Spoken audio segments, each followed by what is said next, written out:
Students, हमारी जो last class हुई थी उसमें हमने न्यूक्लियोसोम मॉडल को डिस्कस किया था।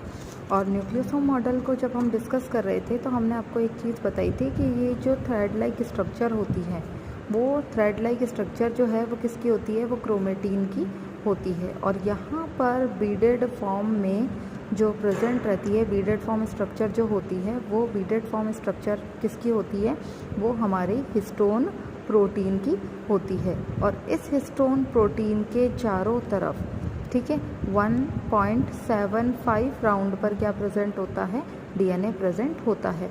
तो ये स्ट्रक्चर मैंने आपको इस तरीके से समझाया था, जिसमें ये हिस्टोन प्रोटीन है जिस पर रैप डीएनए प्रेजेंट है, ओवरलैपिंग किया हुआ डीएनए प्रेजेंट है। अब जब डीएनए अगर इसी फॉर्म में रहेगा तो इसी फॉर्म में रहने पर डीएनए पर ना तो रेप्लिकेशन का प्रोसेस हो पाएगा और ना ही ट्रांसक्रिप्शन का प्रोसेस कंप्लीट होगा। तो रेप्लिकेशन और ट्रांसक्रिप्शन की प्रोसेस को होने के लिए डीएनए का इस हिस्टोन वाले रीजन से रिकॉइलिंग होना ज़रूरी है। ये जो कॉइलिंग हुआ है यहाँ से इसका रिकॉइलिंग होना बहुत ज़रूरी है। तो इसकी रिकॉइलिंग होना ही क्या कहलाता है, chromatin remodelling.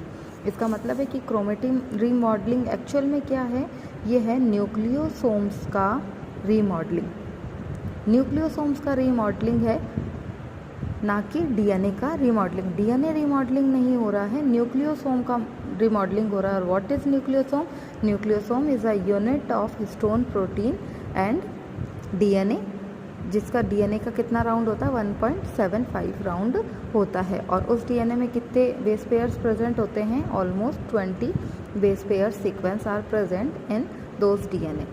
Then chromatin remodelling जो है, ये कॉन्सेप्ट क्या था, न्यूक्लियोसोम का रीमॉडलिंग होना।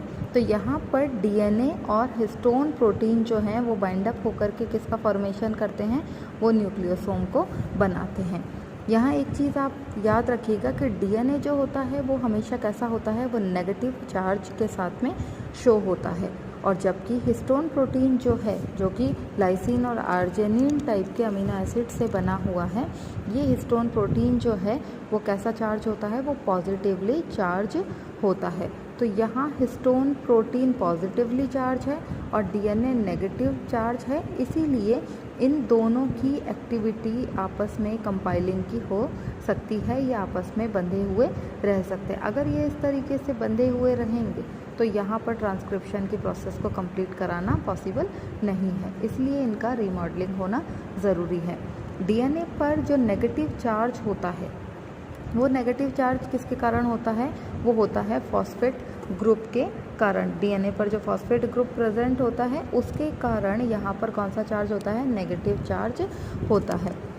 तो ये सारी चीज़ें हो गई हैं। नेक्स्ट जो मैकेनिज़्म है, क्योंकि रीमॉडलिंग होना क्यों ज़रूरी है, रीमॉडलिंग होना इसलिए ज़रूरी है ताकि ट्रांसक्रिप्शन का प्रोसेस यूकैरियोट्स के केस में कंप्लीट हो सके। तो यहाँ ट्रांसक्रिप्शन की प्रोसेस को कंप्लीट कराने के लिए कुछ मैकेनिज़्म वर्क करते हैं, और वो मैकेनिज़्म जो हैं वो हमारे क्रोमेटिन रीमॉडलिंग का ही पार्ट है। कुछ प्रक्रियाएं होती है जिससे हमारा जो हिस्टोन प्रोटीन है उसके ऊपर जो डीएनए ओवरलैप किया हुआ है, वो ओवरलैपिंग जो है वो अनकॉइल्ड हो जाती है, उसका रीमॉडलिंग हो जाता है।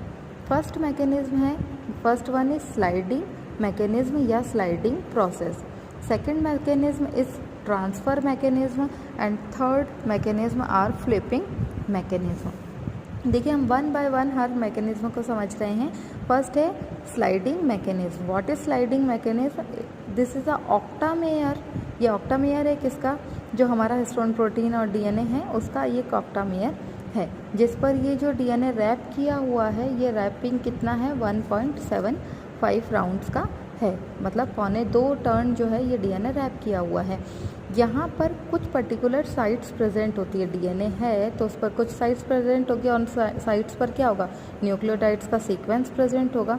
ये जो टाइड्स हैं, इनका जो सीक्वेंसिंग है वो इस हिस्टोन प्रोटीन के साथ में बाइंड किए हुए है। तो जब डीएनए का बाइंडिंग, ये डीएनए प्रोटीन बाइंडिंग रीजन है, मतलब जहाँ से जिस पार्ट से वो अटैच हुआ है, तो यहाँ पर एक सिंपल सा स्लाइडिंग मूवमेंट होता है। स्लाइडिंग मूवमेंट का मतलब है कि डीएनए का ये पार्ट जो हेड और टेल रीजन हो गया, तो यहाँ पर जो हेड पार्ट है वो थोड़ा सा अपवर्ड जो है स्लिप होता है, अपवर्ड आगे की तरफ जाता है। जैसे ही आगे की तरफ जाएगा ये सीक्वेंसिंग जो है वो शिफ्ट होकर के कहाँ पर आ जाएगा, यहाँ पर आ जाएगा। तो थोड़ा सा टर्न होने पर, जैसे अगर आपको एग्जांपल, मैं अच्छा सा एग्जांपल लेंगे कि अगर आपने वो जो एक लट्टू, छोटा एक लट्टू होता है जिसको ऊपर थ्रेड लपेट करके और उसको फर्श पे फेंका जाता है और वो बिल्कुल राउंड शेप में मूव करता है, तो जब हम वो थ्रेड उसके ऊपर लपेटते हैं तब तक तो वो हमारा न्यूक्लियोसोम है, और जैसे ही वो थ्रेड को हम फ्री करते हैं, उस लट्टू को फ्री करते हैं, तो वो थ्रेड वहाँ से धीरे से हट जाता है। तो वो जो स्लाइडिंग हो रहा है, यहाँ हमने डीएनए को ऊपर की तरफ स्लाइड किया, हम नहीं, एक्चुअल में ये जो हमारा मैकेनिज़्म है वो मैकेनिज़्म ही इस तरीके का चलता है कि ये डीएनए का एक हेड रीजन जो है वो ऊपर की तरफ थोड़ा सा शिफ्ट होता है। जब ये ऊपर की तरफ शिफ्ट होगा तो यहाँ पर जो डीएनए बाइंडिंग प्रोटीन रीजन है ये थोड़ा सा आगे खिसक करके आगे की तरफ शिफ्ट होकर के ये कहाँ पर आ जाएगा, ये यहाँ पर आ जाएगा। तो यहाँ पर जो बाइंडिंग सीक्वेंस था और डीएनए का जो बाइंडिंग सीक्वेंस था वो लूज़ हो गया। लूज़ होने के कारण ये डीएनए जो है ये यहाँ से ऊपर की तरफ शिफ्ट होकर के फ्री हो जाता है। तो ये मैकेनिज़्म हमारा क्या कहलाता है, स्लाइडिंग मैकेनिज़्म कहलाता है।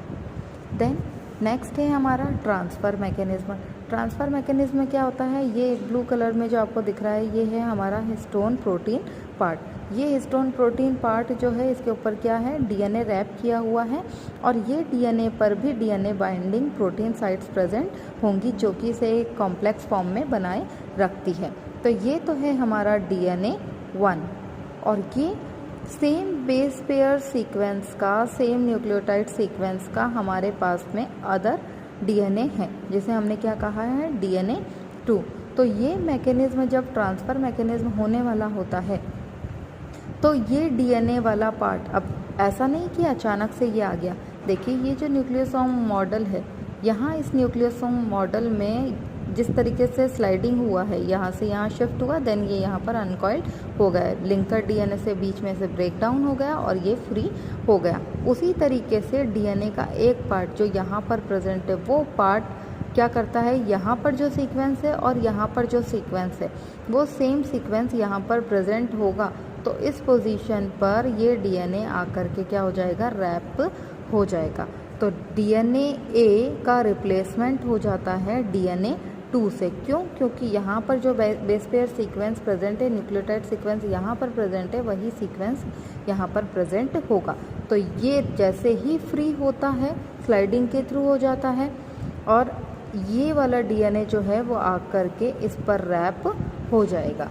तो ये है हमारा ट्रांसफ़र मैकेनिज़्म, मतलब एक डीएनए का ट्रांसफ़र जो है वो दूसरे डीएनए से हो गया है।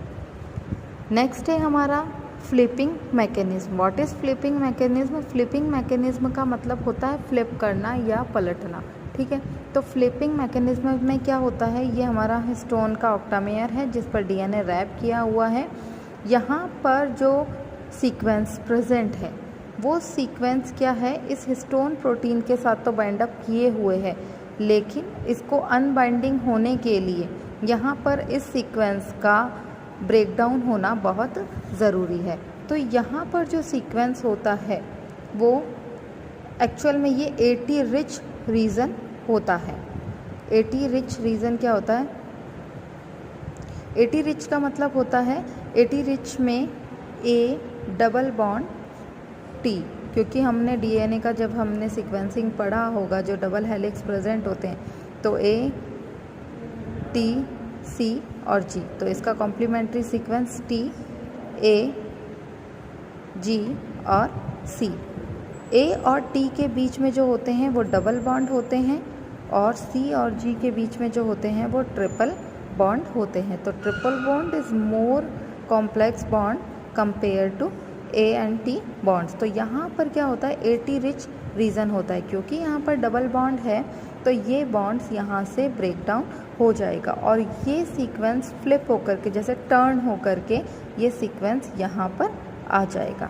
ये सीक्वेंस जैसे ही यहाँ पर आएगा, यहाँ जो सीक्वेंस था वो टर्न होकर के यहाँ पर जाएगा, तो यहाँ पर जो सीक्वेंस है वो वीक सीक्वेंस होगा और उसके कारण ये हिस्टोन प्रोटीन जो है वो इस डीएनए को फ्री कर देगा।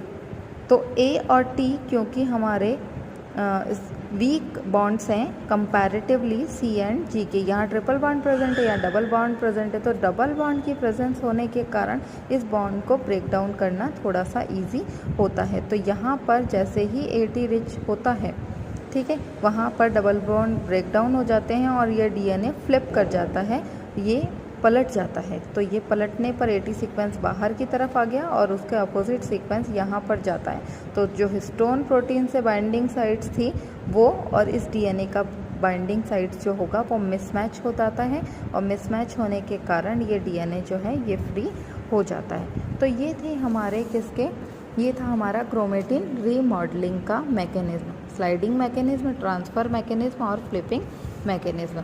अब जब ये मैकेनिज्म चल रहे हैं तो इस मैकेनिज्म के अंदर कुछ एंजाइम्स की एक्टिविटी भी इम्पॉर्टेंट होती है जो कि इस मैकेनिज्म में हेल्प करती हैं।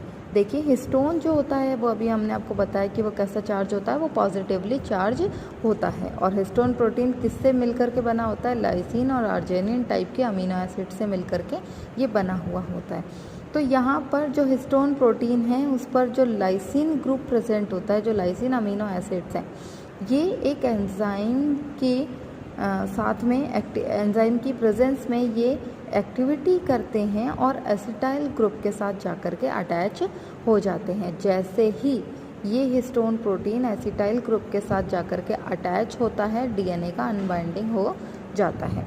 देखिए यहाँ पर जो एंजाइम मैं बता रही हूँ वो एंजाइम है हेट एंजाइम, या जिसे हम कहते हैं हिस्टोन एसिटाइल ट्रांसफरेज एंजाइम।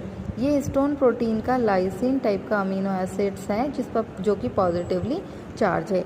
ये HAT एंजाइम या हिस्टोन एसिटाइल ट्रांसफरेज एंजाइम की प्रेजेंस में इस लाइसिन ग्रुप से एसिटाइल ग्रुप बाइंड अप हो जाता है। जैसे ही ये बाइंडिंग होती है वैसे ही ये फ्लिपिंग और स्लाइडिंग का प्रोसेस कंप्लीट हो जाता है और डीएनए फ्री हो जाता है। फिर इसी के साथ ये रिवर्सिबल रिएक्शन होती है, इस एसिटाइल ग्रुप का फ्री होना ज़रूरी है ताकि नेक्स्ट डीएनए, जैसे यहाँ पर ट्रांसफ़र डीएनए हो रहा है उसी तरीके से नेक्स्ट डीएनए यहाँ पर आकर के अटैच हो सके। इसके लिए क्या होता है, एक और एंजाइम की एक्टिविटी होती है और वो एंजाइम है हिस्टोन डीएसिटाइलेज एंजाइम। ठीक है, तो ये हिस्टोन डीएसिटाइलेज एंजाइम क्या काम करता है, इस लाइसिन ग्रुप के साथ जो एसिटाइल ग्रुप कनेक्टेड है उस एसिटाइल ग्रुप में ये उस एसिटाइल ग्रुप को फ्री कर देता है और यहाँ पर हिस्टोन के साथ केवल लाइसिन टाइप जो है अमीनो एसिड्स का वो ही कनेक्टेड रहता है। तो ये रिवर्सिबल रिएक्शन है जहाँ पर पहले एक्टिविटी किसकी हो रही है, हिस्टोन एसिटाइल ट्रांसफरेज की हो रही है, देन हिस्टोन डीएसिटाइलाइज जो हमारा एंजाइम है उसकी होती है जो कि एसिटाइल ग्रुप को फ्री कर देता है। तो ये था हमारा क्रोमेटिन रीमॉडलिंग। अब हम लोग नेक्स्ट क्लास में एटीपी डिपेंडेंट जो रीमॉडलिंग होती है उसको डिस्कस करेंगे।